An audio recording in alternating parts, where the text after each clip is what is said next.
This video is brought to you by Holocasa. Our tool transforms independent local real estate agents to global real estate agents. Create your own profile for free and get contacted by international investors. Sign up with the link in the description.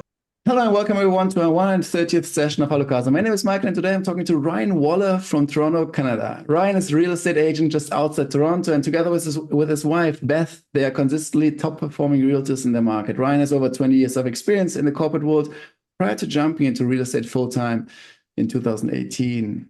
And then he has also corporate experience in advertising, sales, marketing with international companies such as Nestle, Kimberly-Clark, provided a solid base for identifying opportunities within the real estate. Ryan, it's a pleasure to have you on the show. It's always nice to see people jumping from the corporate world into real estate. And I'm always curious why does it happen? And you will tell me. But first and foremost, give me an overview and also our audience an overview about yourself, and so that we can learn a little bit more about you.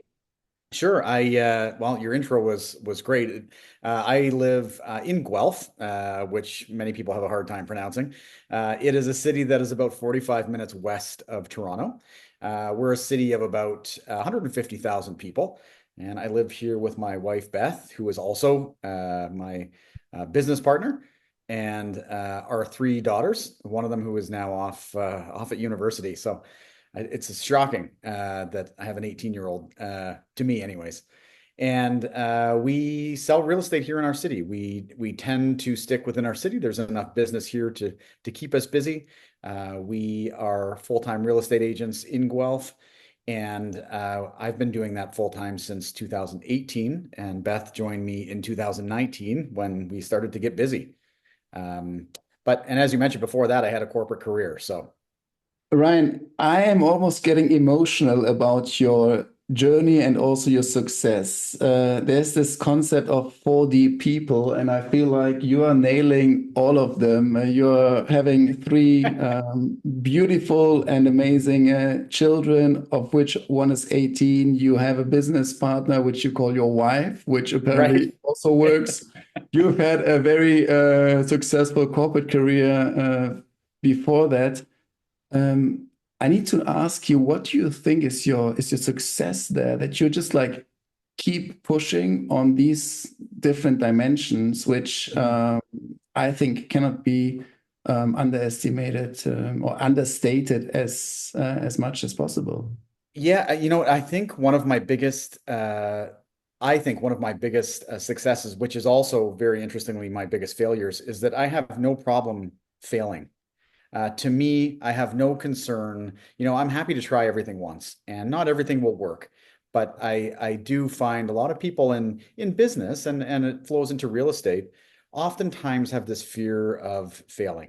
They don't want to do it because it might not work out. And I think one of the things that I really enjoy and strive for is to just try everything. My curiosity gets me every time. And I think if I haven't done it, well, why don't I be the first to try it? Because if I try 10 things and one of these crazy things works, it's been a great success. So one of the keys for me has been just my curiosity and ability to fail and learn from it. You make it sound so easy, but there's this overused word which I hear a lot, which is lately very present, which is called anxiety. Don't you, especially like with the three children, and I know we're going like a bit off script here, but I think it's very interesting. Is it just that you manifest it and you just say like you have the pure self-confidence and you know it's gonna work out, and you also have like a risk reward I don't know, scale in your head and say, if I fail, I cannot actually fail that much. Are you not afraid of debt? Like really talking real, reality. Yeah, I think that's exactly it. And I think that one of the key factors for me going from a very stable, secure corporate job when I had, three young kids, where I had a salary and a job coming, or a paycheck coming in every 2 weeks. One of the things that I thought was of interest was, what's the worst thing that can happen if I leave this safety net of the corporate world and go into a 100% commission job? What's the worst thing that could happen to me? And it was really, that was the deciding factor. The worst thing that could happen to me is that I just have to go back to that job. real estate doesn't work out for me and I feel like I failed at real estate and I can go back to my corporate job. I left on good terms. I was a valued employee of Nestle at the time. Um, what's the worst case scenario? And that ended up being, I didn't have to go back there. It worked out in real estate, but I was prepared for what happens if it doesn't. And it was not a bad outcome. Still, I get to go back to a nice job. Talking runway, how many months did you have in saving or years even Yeah, I before the had from going from Nestle, I timed it so that I achieved my annual bonus, which was good for me to get started with my marketing and advertising. And I think I had probably at the time about 6 months worth of savings before I had to make a decision. And I could probably have lasted financially a year. But at 6 months was sort of the deadline we had agreed upon with my wife and I, that if this doesn't work out, I'm going to have to go back to the corporate world. And thankfully, the first sales came in the first 3 months, and then it sort of just went from there. Were you able to already start a little bit side hustling while still working full time? Yeah. Yeah, and that actually was a really good thing. So, again, if anybody's thinking about getting into real estate and they're a little bit nervous about making such a big transition, I had a real estate license in 2015, but I wanted to be able to understand the business. And so I joined a brokerage in 2015, tried to figure out behind the scenes what it took, what my niche could be in the market, because I was trying to figure out, one of the things I learned with my corporate background was a unique selling proposition, they call it a USP. And a unique selling proposition is what differentiates you from someone else. And so during that time, I was trying to figure out, if I went into real estate, what could my unique selling proposition be? What could make me different than other real estate agents in my market? So I tried to learn and understand what others were doing, where there may be a niche for me. And in 2018, I had figured out that there was enough business for me and that my niche could probably work. There was a gap in the market, and so I went for it. What was the niche?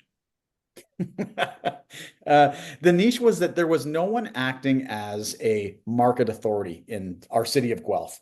So there were a whole bunch of real estate agents that were successful doing their job day to day, but nobody really took on the voice of, I'm going to give you the state of the market and I'm going to be a trusted advisor. And so one of the first strategies we had was to get into the media.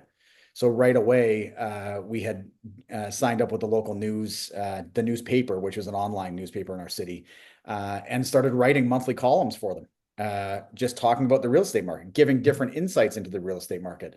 And then quickly we got on the radio in our city, which has evolved over time into, it started out with radio ads, which gave us instant credibility, but it turned into now what we have is a regular monthly show that we don't pay for, that's just provides insight into the market. And so the niche was someone that was going to be an authority that acted as, I know about the market, I understand the market, and I'm going to give you some unbiased, honest advice. And there was no one doing that here. And there's been no one since. Your experience regarding marketing, also online marketing, I assume, how much could you leverage that one? How do you leverage it? Online marketing? That we do. Yes. Online marketing is very important. I mean, I think anybody who has, any of your listeners or viewers who have a localized business, it's very important. And the ability to make sure that you can be found on the internet, it still baffles me that there are so many realtors, not only in my market, but many markets, who don't even have a website. Because someone who's looking for a real estate agent, maybe someone in Toronto, an hour away, is moving to my city and they need a realtor. Well, and they don't know any. Where do they go? They go online and they look. And if there's no one available, there are not many options. They just go with whoever's available first, whoever's at the top. And, it's very important not only to have a web presence, but to make sure that you can be found and that you have an online strategy. Very important, which surprises me that still today there are many agents that don't. Yeah, that's why the awesome tool about Hello Casa, correct? There you go. There it is. It's there, and it's exactly right. I mean, it's a perfect tool for someone who wants to get noticed online. I mean, and there's an important thing too. I mean, it's not only getting noticed online, but it's consistently being online. Video is an underutilized component of online marketing that, even myself, we do a video once a month for the local news, but I mean, we should be doing them far more frequently than once a month. But those are more important, being on TikTok and not necessarily doing crazy dances and videos, but just even giving insights, having yourself out there on LinkedIn or, any of those social tools is a very important thing because they do get pulled up by Google and, it makes it easier for you to be found. Absolutely. I want to know a little bit about Keller Williams. You jumped directly, correct? You directly got affiliated with Keller Williams.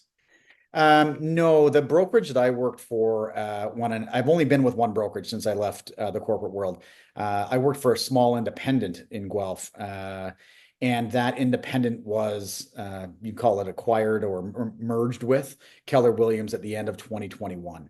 So I am indirectly launched my career into Keller Williams. But yes, for the past 2.5 years, I've been with Keller Williams. You still though do your own marketing. You can leverage the entire resources from Keller Williams, and that's, I think, like where a lot of deals are coming from as well, correct? Is coming from Keller Williams or coming from outside of?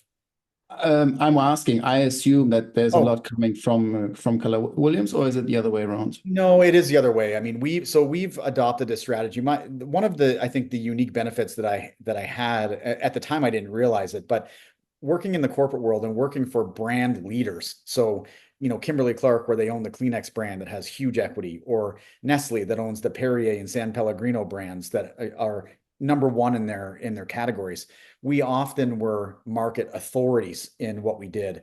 And so we were advising retailers. And that's sort of where I had the idea of becoming a market authority in real estate, because I realized there wasn't really anybody telling the story of real estate in our city. And so we adopted this strategy of we don't necessarily need to proactively look for leads. We actually had business coming to us on a regular basis because of the insights we were providing to the market. So we've maintained a business over the years of doing exactly the opposite of what many people are trained to do in real estate, which is go find leads. So we rarely lean on Keller Williams to provide business to us. It's more so self-generated. How do you get inventory? Well, we do a number of things. I mean, we are pretty big marketers. We're on the radio on a regular basis. We're the only realtors on the radio in our market. We do articles every month for the local newspaper. We do marketing in places where we believe our ideal customer would be. So that would be moms, 35 to 54. And it's because we're also in that demographic, so it makes sense. We have relationships. I mean, we say to people that we coach, think about your day to day. Your day to day, every one of those interactions is a relationship that you could be building. Not trying to push your sales and your business on everybody, but just maintaining relationships, buying a coffee, taking your clothes to the dry cleaner, going to the gym, picking up your kids from school. All of those are interactions that you could have that have led to so much business for us, but people don't think of them as interactions. So for us, it's relationships and marketing combined. We have a serious business coming from both of those, and they lead to about 90% of our business.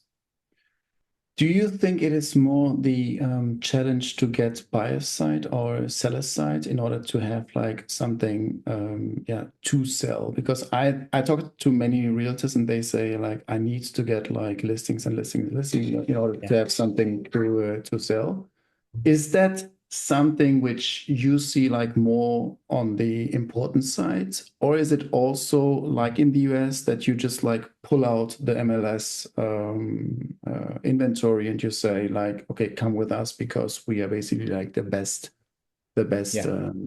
buyers, real estate agents? Yeah, for us, it's organic. I mean, we don't focus on either buyers or sellers. Traditionally, we have been pretty strong with buyers because we get a lot of cold calls from people coming from other markets who want to come into our city and they find us. However, this year our business has really transitioned, and partially it's due to the market itself. But we have transitioned into this year a much bigger sellers business. And there are benefits to both, but I think definitely the benefit of having more listings. And sometimes people say, the phrase is it's listings to live. I mean, in that if you have a listing, it will eventually it will sell, it will pay the bills. And it's a much easier business model to have if you have listings. And I can tell you that Listings lead to phone calls from the general public. They see your sign, they're interested in the house, they call you. It's a form of advertising. People drive by your sign day in and day out, and they call you, they recognize your name. So listings are certainly a marketing tool, not only just because you're selling a house, but because you have more visibility. Whereas if you're representing a buyer, you're almost faceless. No one sees your name anywhere. Even when it's marked as a sold transaction, the general public doesn't see who the agent was. Um, I think from a marketing perspective, sellers are the way to go. But buyers certainly they're the other half of the transaction. I mean, you need a buyer for every sale. So there's business to be had in both. But I think in order to leverage a business, listings are certainly a much quicker way to do that if you were to focus on one or the other. Got it. Coming to Guelph, it's around like 1.5 hours drive, if there's no traffic jams, I assume, from Toronto.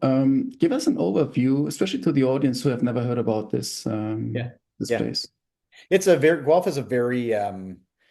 a very tight-knit community, about 150,000 people. We have a big university here, the University of Guelph, that has a significant number of students. I don't even remember, the 60,000 or so, I think, and very well respected.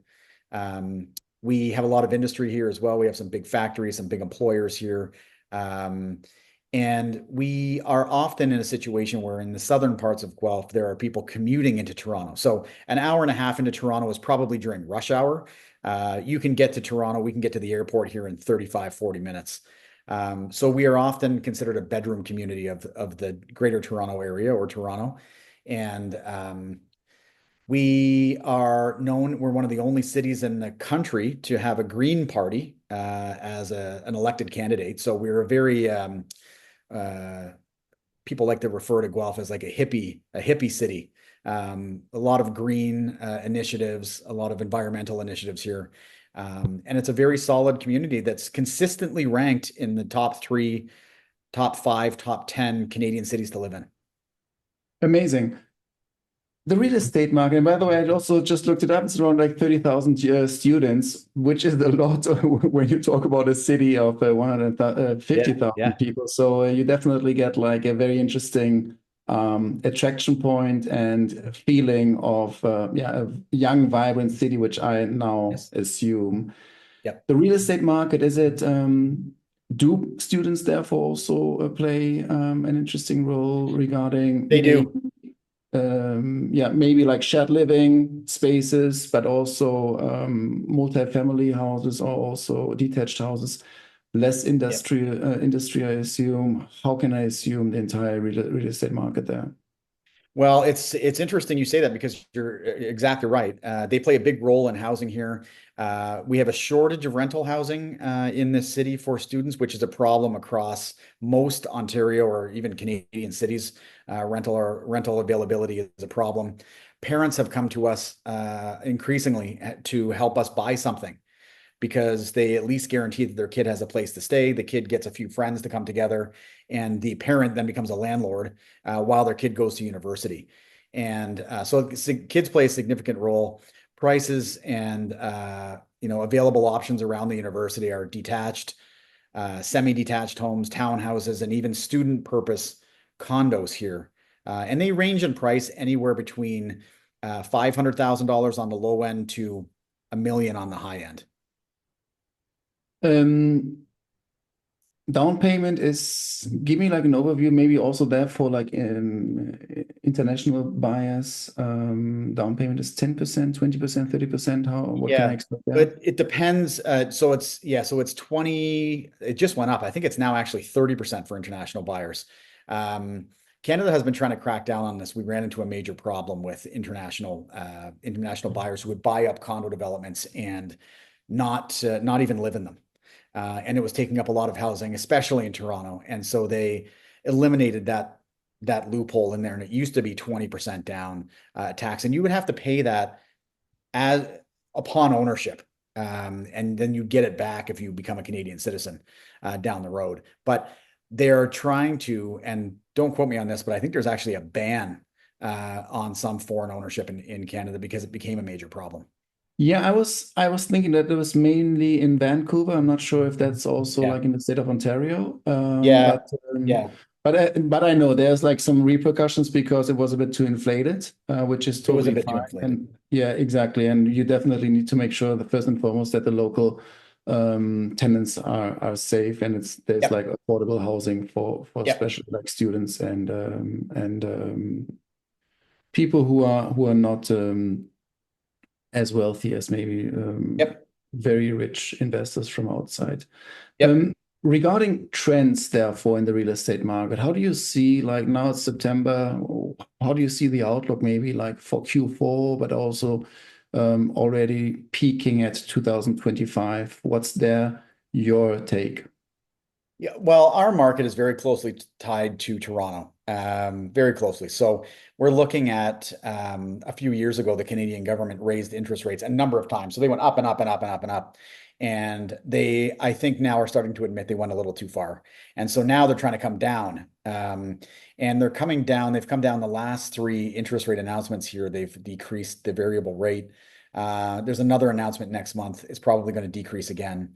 And as a result, it's becoming a little more affordable again for people to get a mortgage, to buy a home. But overall, I don't see this market here or the Toronto market changing much in the next 6 months. I anticipate we're probably going to be, decline of 3 to 4 to 5% year over year, and perhaps increasing again next spring. But in the short term, there's too much inventory in this market. It's supply and demand imbalance where you have just too much supply at the moment and not enough buyers, and so prices are coming down. Makes sense. It's actually Mhm. interesting that you say that this dynamic right now happens because most of the markets which I'm having the interviews in is like there's no inventory. Like it's very Is that difficult right? to Yeah. find something. So it's actually it's also like a little bit positive there in a way, Yep. Yep. because it drives the price a little bit down. It does. Yeah. We were on a radio show this morning talking about this exact topic, and it was about how for years and years, and even in some of the markets you're talking about, sellers have had the upper hand or the advantage in that they get to dictate the price a little bit more because there's less supply and more demand. We had that, a few years ago, and now it's gone completely the other way, where now there's more supply than there is demand, and as a result, prices come down. So buyers, for the first time in years, are seeing the benefit of that and getting lower prices, have more options, and can put conditions or contingencies in offers to allow them to make an informed decision. Makes sense. Now I would like to jump into the topic of running your business with your wife. What's Yes. the secret sauce? We joke that we like each other more now that we work together. It's been working out well. We find that most of our conversations drift into business at some point or another, but it's just become part of our day-to-day lives. We tend not to have very separate discussions of business and personal life. They just sort of intermingle as our day moves. Just before this call, we were out for lunch. We went out for lunch together. We called it a business meeting and went out for lunch and just chit-chatted about our kids and what activities we have upcoming and also work. And so it works pretty well. That's amazing. Ryan, I want to thank you for this interesting conversation and interview. I definitely want to have you on the show again, especially like maybe soon. Maybe we can do it like Sure. bi-monthly and Sure. you give me like a market update. I learned a lot. You gave me a very interesting overview on your trajectory, especially jumping full time. I think this cannot be understated to have the guts. I'm really, really impressed by your success, both professionally and also personally. I think Thank this you. is amazing. There are a lot of hidden jobs and hours which no one sees, which you need to be accredited for, and also the entire information you gave us about Guelph, which I learned today, which is interesting. It's a student city. I know that now. It's an Yep. interesting investment opportunity close to Toronto. You gave us some tactics and tips why you basically have been able to position yourself in the market as the leader by creating a lot of content, being visible in the local news. And yeah, latest also, you gave us a very interesting idea about the market and market trends, as much as secret sauce to work with your wife. That's good. Right. Is there anything you would like to share with the audience which you haven't mentioned? I think I'd like to encourage your audience that if there's something out there that you're not happy with the way it's going in your job, or you do want to make a change, weigh the pros and cons, because you may find that you actually can do what it is you want to do. And what's the worst case thing that could happen? The worst case thing that could happen is that you have to go back to what you were doing. So I encourage your audience to take that risk sometimes, because it oftentimes will pay off. I appreciate that. I definitely will note this one down. Ryan, I will put your information to the show notes so that people can directly also reach out to you. Thank you. And I send you best regards, a big hug to Guelph. Thank you. Thank you very much for having me on the show. This was great. Perfect. Have a good afternoon. And yeah, we talk soon. Okay, talk soon. This video is brought to you by Casa. Our tool transforms independent local real estate agents to global real estate agents. Create your own profile for free and get contacted by international investors. Sign up with the link in the description.